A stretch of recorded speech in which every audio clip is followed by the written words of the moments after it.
people want to work at places where they identify with the purpose. They feel like they can make an impact on whatever it is that's the why.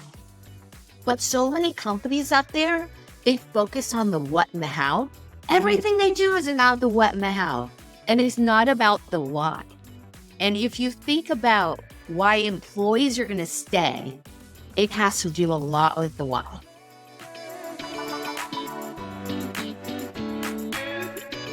So good to see you, Kelly. Welcome to the show. Thank you, Ian. So great to be here. I'm excited for the conversation. Likewise. Kelly, like every other guest that pops on, first thing we want to ask is what's been your journey? How did you get into tech? So give us the whole picture. Picture. Well, my whole life story. Yeah, absolutely. Give it to us.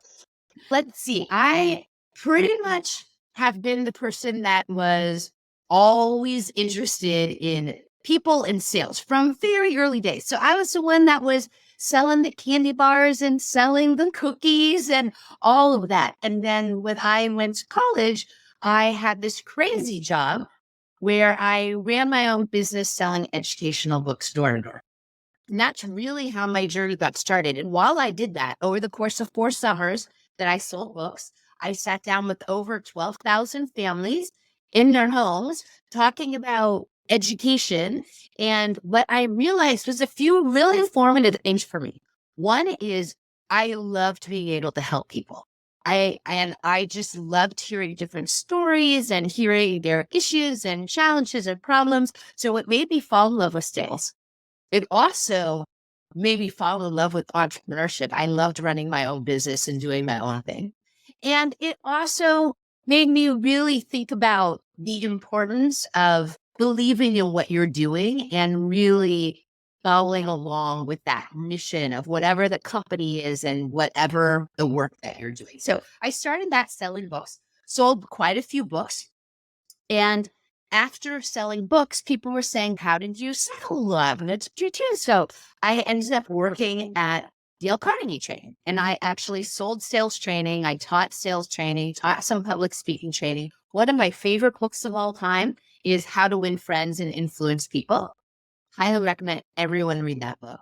So I went from selling books, then I sold training. One of my clients was Bank of America. So then I went to Bank of America and I sold residential mortgages. So I've sold all different kinds of things. Yeah. And then I thought, well, if I want to be an entrepreneur, I've done all these sales roles, but I need to be better rounded in understanding the other business disciplines and strategy. Joined a business school. At business school, I did my summer at McKinsey. And then when I graduated business school, I worked at Bain Company. So had my bit in strategy consulting, learned a lot about just business framing and how to think more holistically about all the different departments and what the customers need. And while I was in consulting, I realized this is very valuable. I learned a lot, but my heart is really with sales. And so at the start of the internet boom, I jumped back. I went to a small startup called AtHoc, and AtHoc had some fits and starts. I ran sales and all of the business and customer facing functions there. Had my kids while I was at AtHoc. And then I got this opportunity to be the first salesperson and join very early at this little startup that nobody had heard of. And that startup was Tableau Software. And at Tableau, I joined as the first salesperson. I was employed 10. I joined 1 month before we launched version 1. We basically had almost no revenue. And then I grew with Tableau over the course of 12 years. My official title is Executive Vice President of Sales. I effectively was Chief Revenue Officer. That title didn't exist when I started there. And I was at Tableau from 0 in revenue to 850 million in revenue, running all of the sales and customer-facing functions through the IPO. And then in 2016, I thought I wanted to do something a little different. And I decided to do some board work, some advising, and then also to teach. So I stood up a course that I teach at University of Washington, the Foster School of Business. I also launched my own thought leadership platform called Culture Driven Sales, which I'm sure that we will talk about today. Yeah. One of those boards actually was Gong. And for a bit of time, I ended up coming off the board of Gong and joining as Gong's president and chief operating officer to help Gong get ready for that next phase of scale. And now I'm back to really focusing on my tax and culture-driven sales and doing other things that just keep me occupied and entertained. There's my story. That is mega. There's so many good things out of there. So many questions as well. So one thing I do want to ask before getting into the bigger roles is that this course that you're now enrolled with at the university, can you tell us a little bit about that? Because in this part of the world, Kelly, just to give you some context, sales is still this unknown charter territory that not many people talk about. They don't really understand the framework, whereas you've been part of that, right? You've been advocating for that. So tell us about what that course actually involves. Who is it for? What are the frameworks, or however you want to picture. So how did this course get started? It's actually an interesting story because I knew when I left Tableau after 12 years at Tableau that I wanted to be able to teach and to teach some kind of course. And I also knew I wanted to do board work and help companies to think more strategically of what's the best way that they could set up and go to market and how could they actually go scale their sales team. And so I looked around at all the business schools and there's so little taught on sales. It's actually mind-blowing that there is tons about strategy. There's a lot about operations, a lot about marketing, branding, how to get to product market fit. There's even some negotiation classes. It's a bit about sales, maybe some tactical things about sales compensation or operations or things like that. But how to actually set up an effective go-to-market organization or how to think about go-to-market and sales strategy and how that can help further the corporate strategy, there literally was nothing. Nothing. I find almost, there were a couple little courses here and there, some in undergrad. Actually, Stanford had one small class, but very little. And as I was trying to figure out how could I be most helpful on these boards and how could I decide what is going to be the most valuable course to teach, I decided to just talk to a bunch of founders and CEOs. And so that first year, after I transitioned out of Tableau, I sat down in about the first 15 months. I think the number was about 85 founders and CEOs of predominantly hyper-growth tech companies. And since then, in the last 5 years, I've probably talked to about 140 or 150. And I asked them all what their different challenges were with sales and with go-to-market. And this is what helped inform how I set up the class. Should we go into what the class is really about?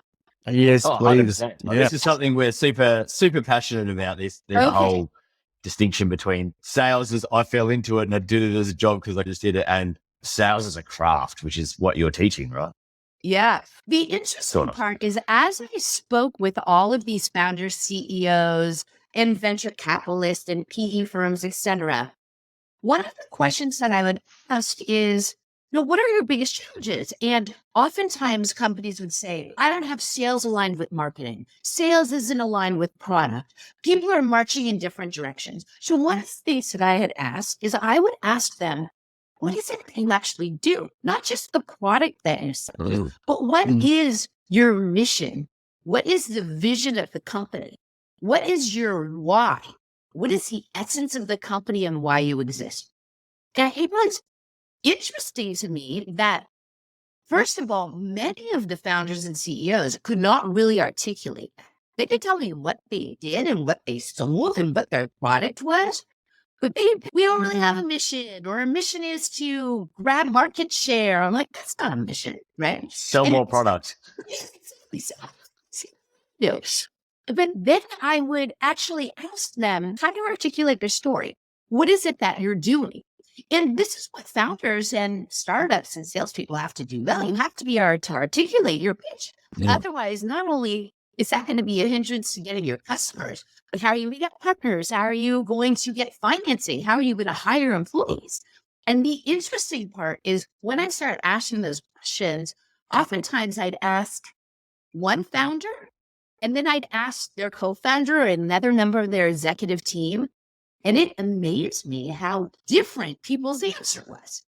And then they want to know, why do they not have alignment, or why are they not getting the kind of operational success that they want, when different people in the company think they're doing different things and that the company is there for different reasons.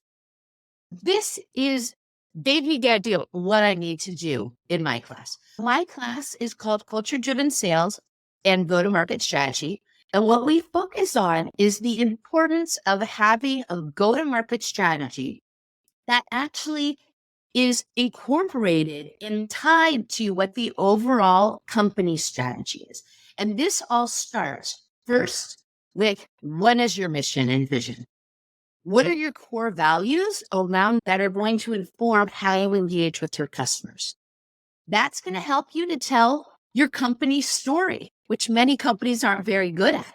This isn't just marketing. Everyone in the company has to tell your company's story. And then how do you articulate your differentiated value propositions that help you to do this different in a very unique way, to then engage your target customer and set up your sales and go-to-market organization appropriately to be able to get your story and your mission out there to the appropriate audience in the right way. And so that's the class. So very cool. Again, I've got so many questions, but I'm also mindful that Sean's probably bubbling away with lots of thoughts in his head. The fact you've called it culture-driven sales is intriguing for me, Kelly. With everything that you've done, from very early on, from selling books to doing amazing things on Tableau and Gong and so forth, for you, how do you define a successful company culture? You just spoke about mission and vision, but for founders listening in, what are the first initial steps to ensure that it's ready from the get-go? Because it's not something I've noticed too many people focus on until probably when they get to about 100 FTE. Okay, well, that's a very loaded question with a lot Yeah. of things there. We could probably talk about that for a while. I think there's a few little snippets that I'll give first, and then we can dive in. Chop it up. The first thing is, oftentimes companies think about culture is, you have a couple meetings about this as an exec team, and then you hand it over to HR to manage all the culture stuff. And this is wrong. If you think about what is going to engage your employees and retain your employees, or what is going to have customers to want to interact with you, it's going to be the way that your team engages with other people about the operating cadences of how a company operates, and making sure that everyone at the company is on the same page in terms of their core values and their operating principles. And oftentimes this isn't the case. And companies get so focused on operational efficiency, productivity, revenue, that they're always talking about KPIs and strategic initiatives. And they're thinking like strategy is so much more important than culture. But that's why there's these statements out there that say, actually, culture can be strategy for breakfast, lunch, and dinner, because culture is so important. So I think that's the big thing. If we were to give just a few snippets about it, though, is a lot comes down to people. We can talk a lot more about that. The thing, though, is when it comes to culture, really ties back to what is the essence and the why of the company. And this all threads back to what is the company mission and purpose. And now people want to work at places where they identify with the purpose. They feel like they can make an impact on whatever it is that's the why. But so many companies out there, they focus on the what and the how. Everything they do is about the what and the how, and it's not about the why. And if you think about why employees are going to stay, it has to do a lot with the why. If you think about why people are going to stay there, it has to do with the people. It has to do with the mission. If you think about customers, they're going to want to engage with companies that they trust and they actually are on the same page of wanting what it is that you're doing. And that all has to do with culture. And so culture is so important that I do this talk frequently That's called guardians of the culture, because many companies think it's HR that's guardian of the culture, and that's just incorrect. Every single person in the company is a guardian of the culture. And the executive team and the leaders are critical with culture. And in fact, the people that have the most impact on culture are the frontline managers, because that is who are hiring the biggest swath of people. And so there's a whole bunch of things you can do to make sure you set up the right culture, maintain that culture, and make sure that your culture is not getting away from you. But first, you have to really accept that everyone is the guardian of culture, and culture is key and centrally important to what you do. And in my opinion, I think that culture drives a lot of sales. It's not your sales and your productivity that drives the culture. And many companies are doing it backward. I think that finally we're in my wheelhouse, right? Culture and people. I've always disliked culture as a word because it ends up being something that everyone hides behind, right? Exactly. We've got a good culture. They hide behind it. They're like, oh yeah, we do heaps on culture. We have a great culture. Our company culture is fun, honest, transparent. What's all the other normal standard ones on the walls that they'd put up? We had them too. I believe strongly in what you said. Culture is something that every single person in the organization contributes to and defends and looks after. And it's very easy when you walk into any business to be able to get a sense of whether it's a positive culture, a culture that people aren't happy with or don't like to be, and it does drive people's engagement. And I've always been a big believer, if people are engaged and happy, enjoy what they are doing, who they're working for, who they're working with, then you'll perform really well. All the other things will happen. The numbers will take care of themselves. But there has been a massive shift over the last probably 4 or 5 years where structure and numbers in particular are probably the most important thing executive teams are looking at, right? They're looking at dashboards central. How do you work with people? Well, what advice do you give people, especially early on startups, right? They get flooded with, you must be looking at these 50,000 dashboards. Every number is important. What advice do you give them to balance that approach with actually understanding how people are interacting with their brand and their business? Yeah. I think that's a great question, but it's actually somewhat ironic though, because it's not like having data-driven organization that are focused on results and operations is diametrically opposed or mutually exclusive to culture. In my opinion, they're tightly intertwined. And the funny part of that is, you think back to where I spent the largest part of my career is at Tableau. And people used to always say to me, Kelly, you are the most data-centric sales leader I've ever worked for. And I had a huge benefit because I had this great product, Tableau, that helped us to be able to interrogate the data and to ask questions to understand way more. And I think being data-driven in that way helped us to have a major competitive advantage we were so on top of our business that we knew what was going on. But this is separate than the culture thing. For instance, when you think about culture, and a question you asked a while back is, how do you set up a good culture? An interesting thing, if I go back to those 85 to 100 plus CEOs and founders I've talked to, oftentimes when I got into the company, I would ask different people, well, what is your mission? What's your vision? And as I mentioned, different people had different answers. This is a terrible thing, not only for operational effectiveness, but for the culture. Because think about things. If you have a map and everyone you have a certain destination of where people are going.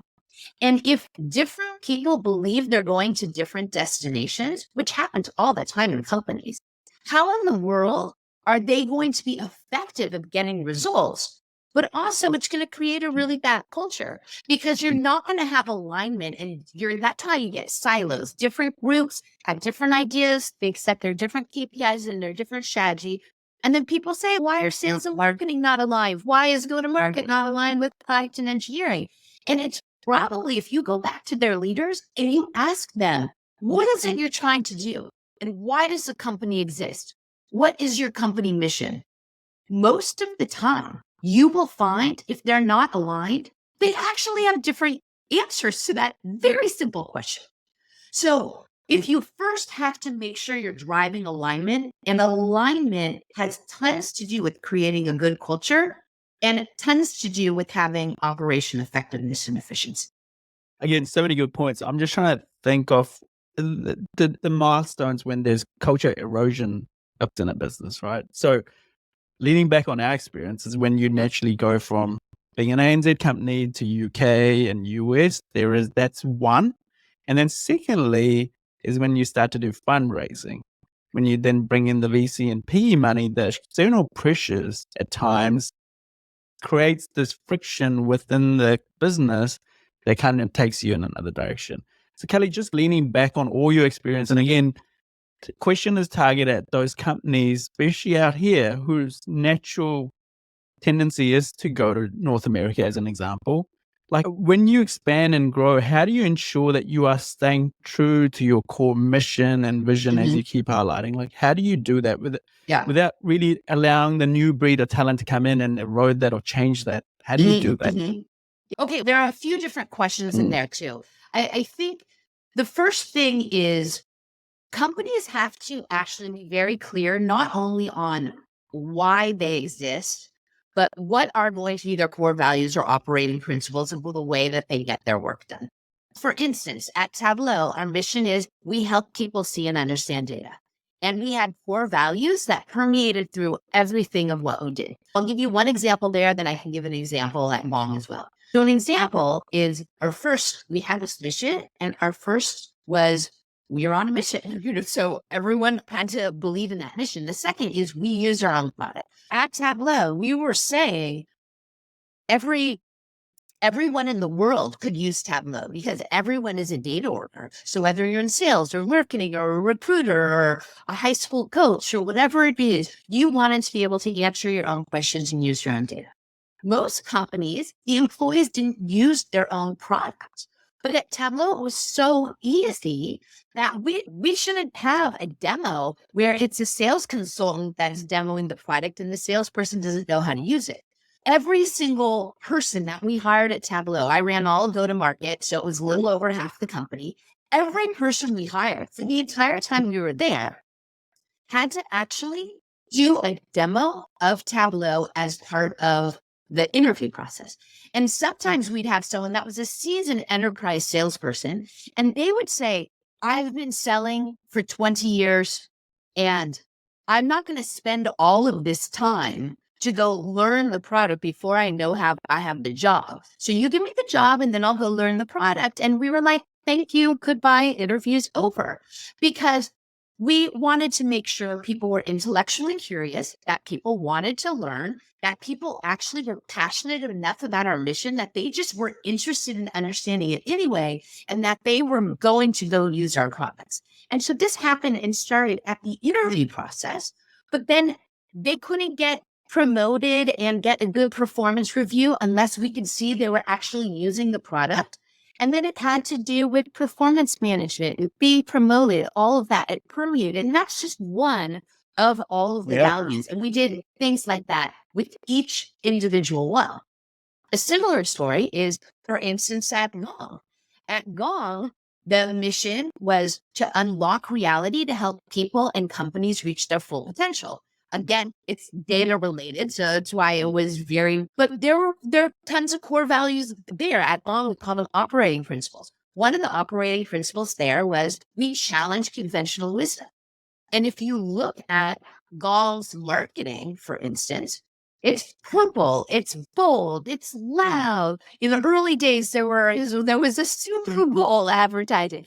And it was really like, we're going to do things in a different way and challenge conventional wisdom. And so we were fleshing that out in the interview process. Are these people that challenge conventional wisdom? Are they bringing ideas that challenge conventional wisdom? Are we holding ourselves accountable when we're in team meetings or making decisions that we're not just going with something because that's what's been done before? Are we actually trying to break the mold of status quo so we can challenge conventional wisdom and do it? And so when you have really good, effective core values and operating principles, they're not, Sean, as you say, just words that are on the wall.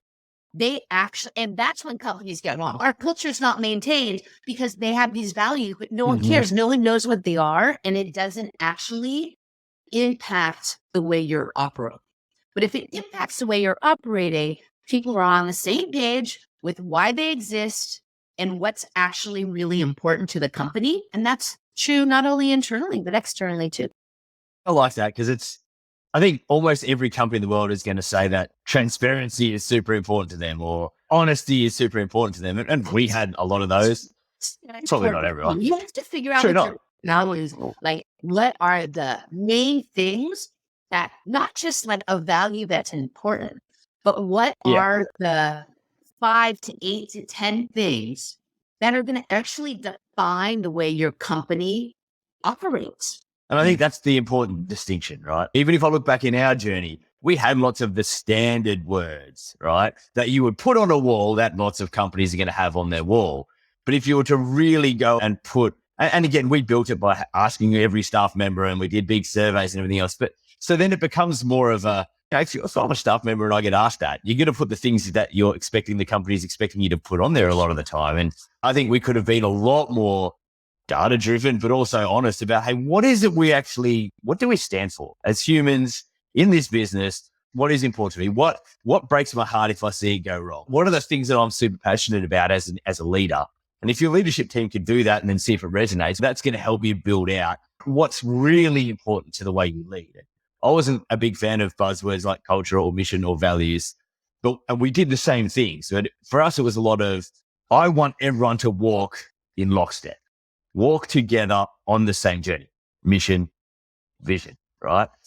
We want to run the company in a way that every single person that works there feels empowered and is able to ask any question they want at a town hall in front of every single person and know that is totally okay because that's how companies grow. That's how we make better decisions. We did all of that stuff. I just didn't use all the words everyone else did, but it was a huge factor in our ability to go from a small A and Z company to a significantly larger company. Sean, I'm chuckling a little bit because one of the things that you said there is people like think about these words, vision, mission, core values. They're like soft, they're unimportant. And guess what? These companies don't think it's important, and so then they don't do it. And then they wonder why people aren't aligned. And it's because they haven't made it a priority to go do. And if go ahead. I'll challenge you on that. I don't think they do that at all. I think every company does mission, vision, and value because it's everyone gets told they've got to do. But what they do is they don't do it the way they don't actually do it. They just stick a plaque on the wall that says our mission is to help companies grow faster. Our value is honesty, and so they don't do it like you say. But most people will have something floating around in their HR pack that says mission. It'll say vision. It'll say values. Yeah. They're not actually doing what you do.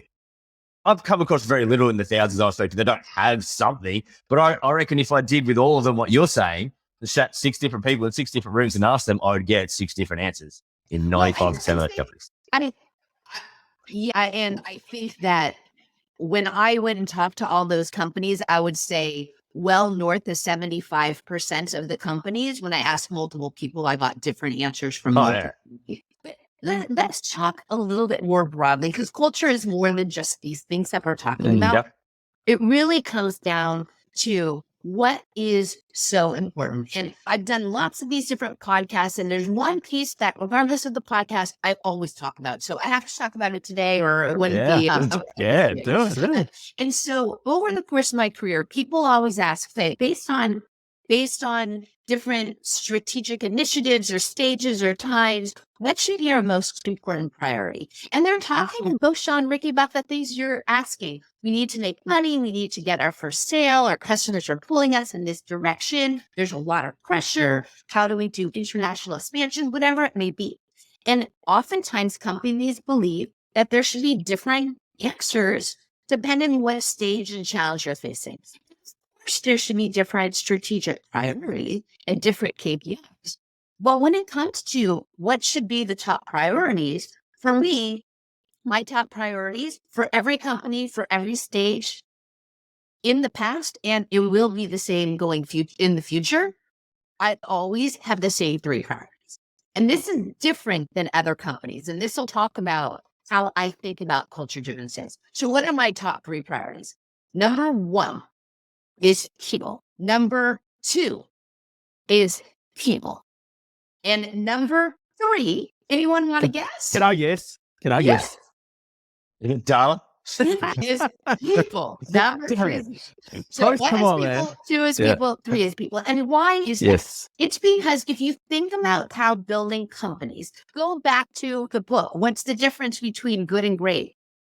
It really comes down to the people, because you can have the right opportunity with the right product at the right time with all of the right permutations. It could be the out of the world product that everyone needs to have.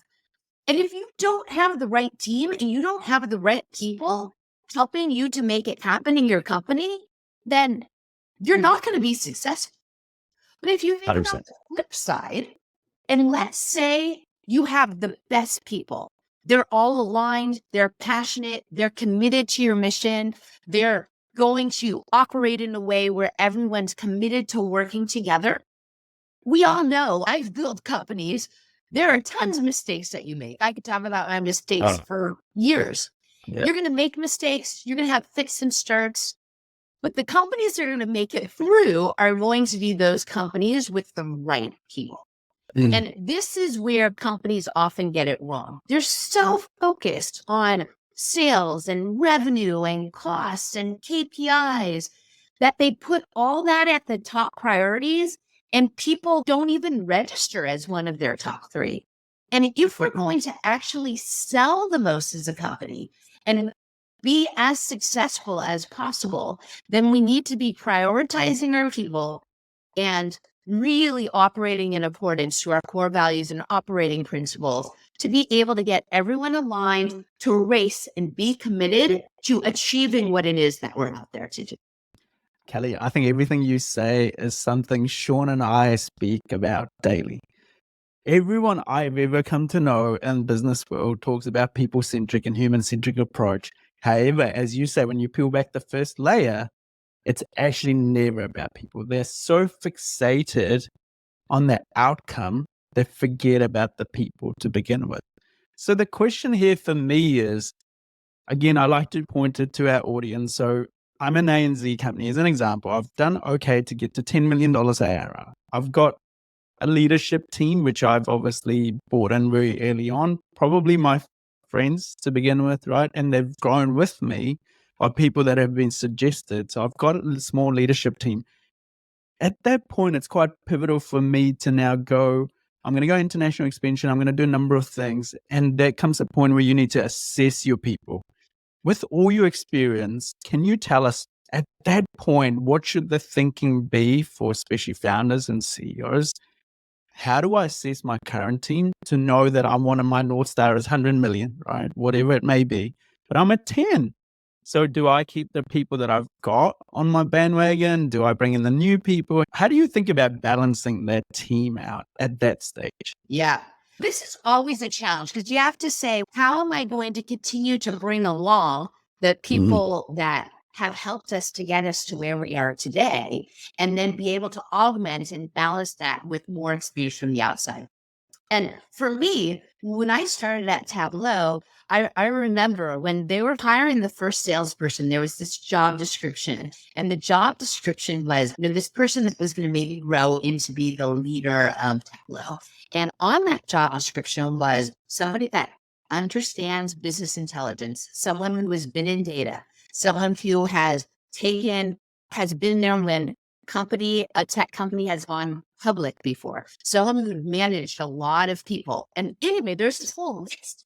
And I looked at it and I thought, okay, I literally I don't hit even one single thing on that list. It said has some experience in sales. I had experience in sales, and it had some character traits of smart, intellectually curious. I'm thinking, okay, hopefully I can pitch for some of those. But I didn't meet any of those. I was super, super passionate about this mission of helping people understand data.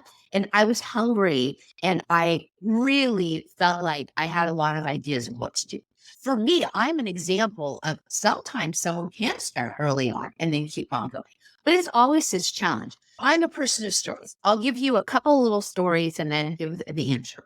I remember one time we were hiring this senior leader, and we were going to do more enterprise sales. And this was actually back at Tableau, but I could use a similar story for any of the boards that I've been at.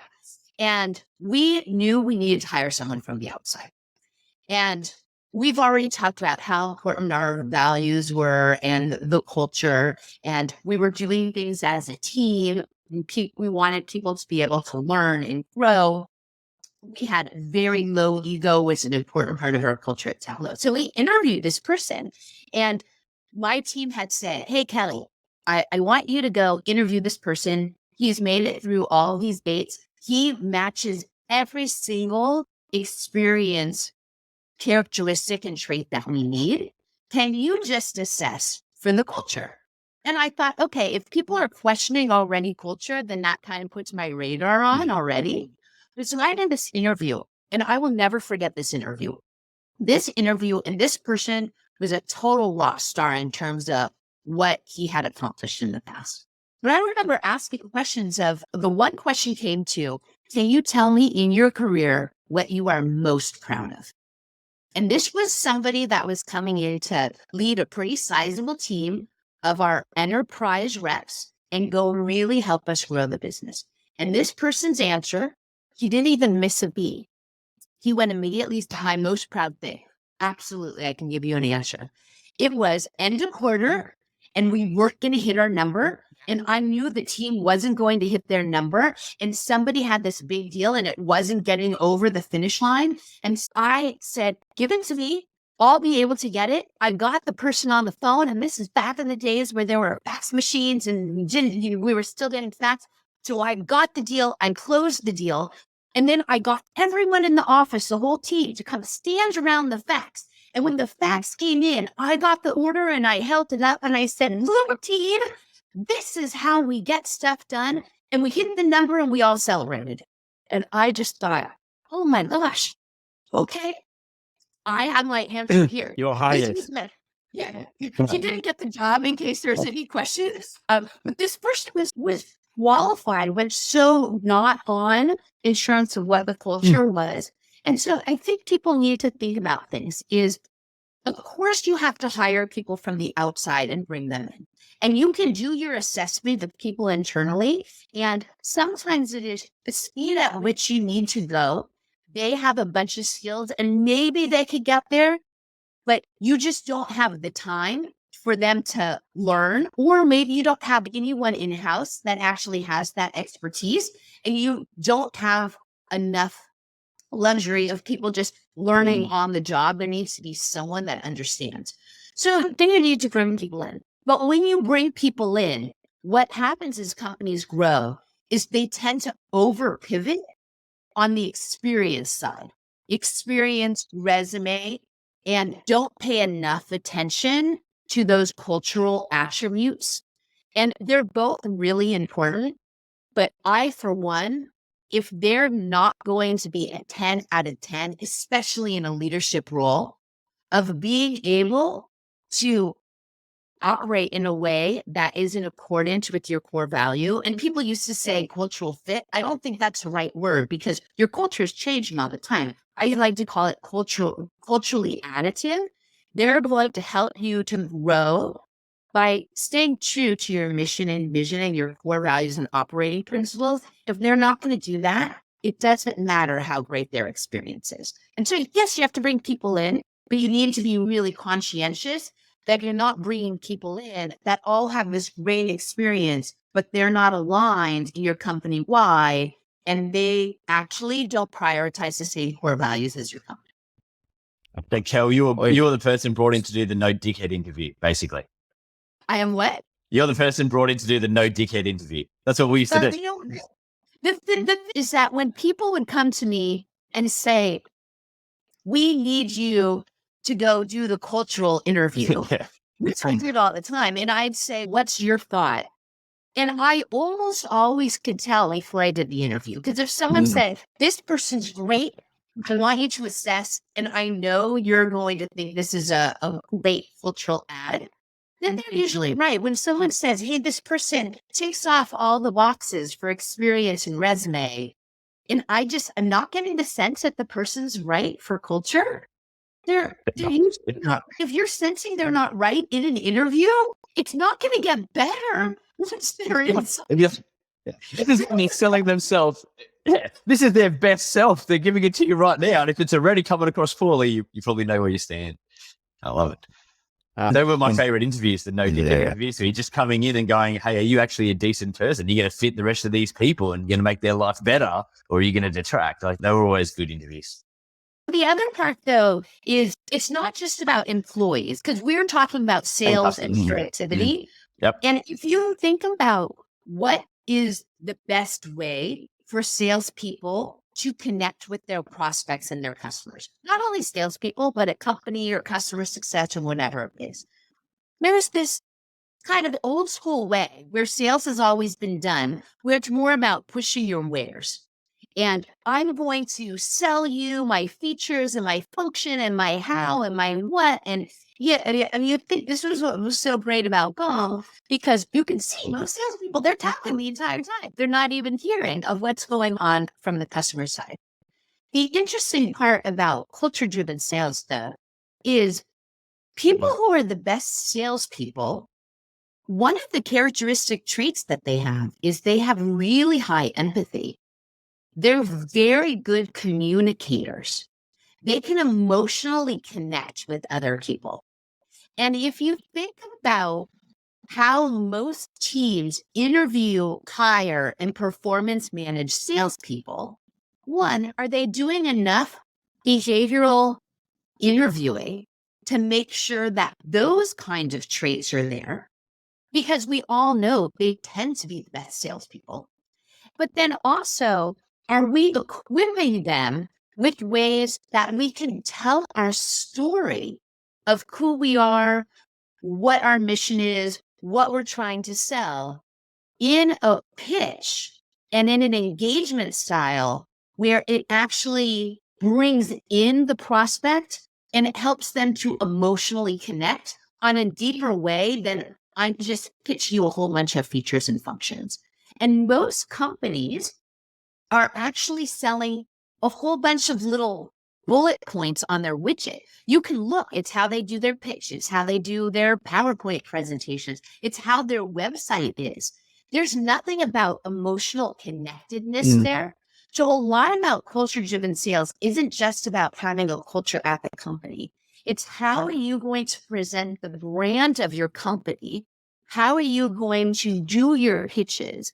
How are you going to engage with your prospect and customers to not only acquire new customers, but then retain them, where you're really understanding what it is that they need and you're communicating with them in a way that resonates for them, not resonates for your company. And most companies speak about everything from a company first perspective instead of the customer perspective. And everyone will say they need to do that. But do they really? They don't. Yeah, let's be honest. They don't.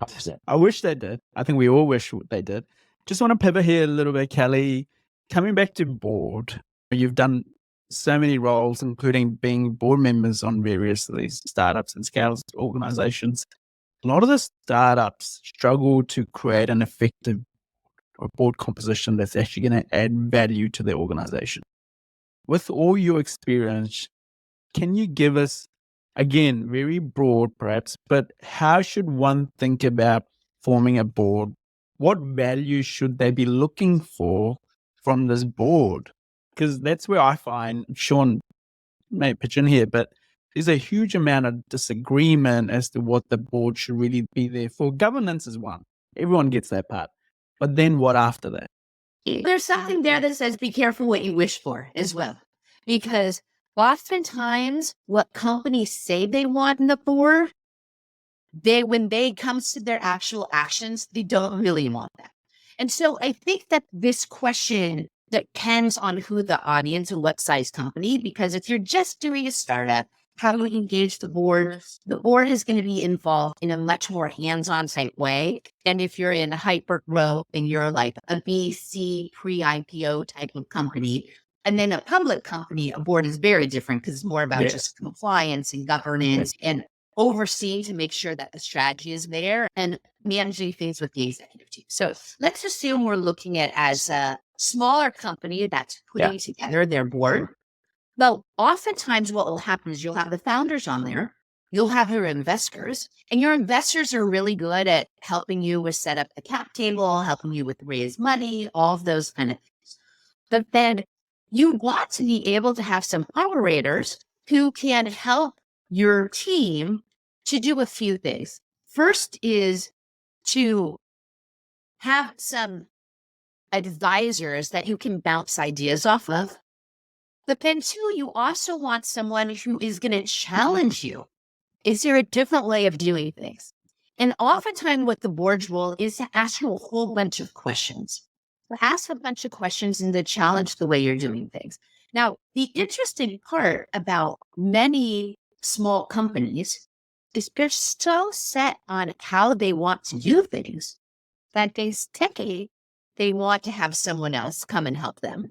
And then when someone asks them questions or someone hosts, then they want that person to stop talking, right? So you have to really ask yourself, do you want a board that's going to be a board of yes people who are just going to be there to support your given strategy? Or do you want a board who is going to help you to learn and push and challenge? And even though that might be difficult at times, and the boards that I'll join, obviously I'm joining the boards where they actually want board directors who are going to challenge them and help them to figure out, just because you have this and this is your stake in the ground, that might work, but is there a better way to be doing this? And then as a board member, the board members have to realize when they're on the board, you're not an operator. So ultimately it's the operator's decision. And I think this is for myself, how at the beginning, I had a bit of a challenge of, am I a board member? Am I operator? Am I overstepping? Am I not doing enough? So I think that there's learning on both sides, from the director side as well as from the company. Great practical tips. I am now getting to my favorite question, Kelly. With everything you've done and with everything you're about to do as well, but when you do decide to hang up your boots, what does Kelly Breslin Wright wants to be known for? The most important thing to me as I talk about is people. That I want to be able to look at the people who have worked with me, for me, around me, what provides me the most pleasure and inspiration in it is to see all the amazing things that they're doing. So there were tons of people that have worked for me in different sales capacity, and looking and seeing what they're doing of how they're CROs and they're running different companies and they're founders and CEOs. That is really rewarding to me. And I think even more than that, one of the things that they're trying to do when I go back and talk is these folks, they want to be able to be leading companies where they're as focused on creating fantastic places to work as they are with sustainable companies with great returns. And I think if all of us, if my mark can be, I felt just the aura of people in my orbit and universe to be able to go help create environments where people can bring their best stuff to work, people can be motivated and inspired to do their job, and people are working at workplaces that are not just good at the bottom and top line returns, but just in terms of creating really great environments, then all we have. That is super cool. You would have done your job really well. And then the compounding interest from that would be huge. Kelly, thank you for that. Would love to take you through a quick fire round. These are usually meant to be easy. Some find it rather challenging. So we'll see how this goes. All right, let's have some fun. Yeah. Favorite book? Well, one answer. One answer. You can't pick like six. You got to pick one. You got to pick a stake in the ground. I'm picking this. Okay. Favorite book of all time? I said it already. One of my favorite books is How to Win Friends and Influence People by Dale Carnegie. Awesome. Favorite music genre? That's hard. I like all music genre. I think I'd have to say pop because it keeps me going and gets me pretty excited. And then everyone knows some pop. So if you play that, so my husband, who's not a very big fan, Yeah, I think so. Probably everyone knows. We're not going to disagree on that. Favorite place to visit? I know you're a big traveler. You said you're in this massive top 100 places to go visit, but what's the one favorite that you've been to date? Ricky, what's my favorite kid? We What's all my have favorite one. YouTube? We all have Well, one. man. We might as well say it. My favorite thing is I love seeing new cultures and new places. So I am on this march to go visit 100 countries. I'm at 96 right now, so I'm getting pretty close. And I very rarely go to the same place a second time. And so for me, it's not about what's your favorite place. It's about just keep on going and seeing new cultures and new places and experiencing new foods and new experiences. And so for me, my favorite is probably whatever I'm planning to go to next. Yeah. Is New Zealand on the list, or you already ticked it off? I've been to New Zealand. What I'm planning right now, I was working on it today, is later this year, we're going to Madagascar to see the lemurs. Oh, no. Yeah. That'd be cool. Yeah, that is fun. So when you are then doing these trips, surely you must have a favorite drink, your go-to on a Friday evening or after. What are you having? A favorite drink, a glass of wine. It's 2 days. It depends if it's night or if it's in the morning.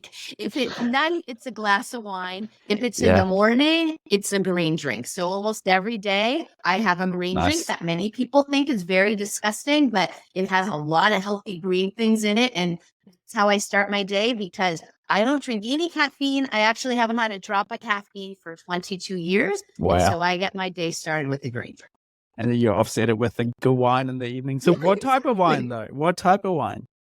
I like all wines. Okay. That's a good That's answer. a W. Anything that's got better. alcohol in it. Yeah, exactly. Love it. Now, this one, Kelly, this does get tricky. This you have to answer. So you're in this island. Imagine a beautiful island. You're by yourself, and you're now been given 2 jars of peanut butter. One says crunchy, the other one says smooth. You can only pick one. You have to pick one. Which one are you It's picking? definitely smooth, but I'm allergic to peanut butter, so I would probably try to find something else. But Awesome. Oh, that's been fun. Thank you again, Kelly, for coming on, and thank you for sharing all your wisdom. It's been great, and we'd love to see. We're going to follow your journey and see what you do next. Thank you, Sean. Thank you, Ricky. This was fun. Thank you for having me. Ciao.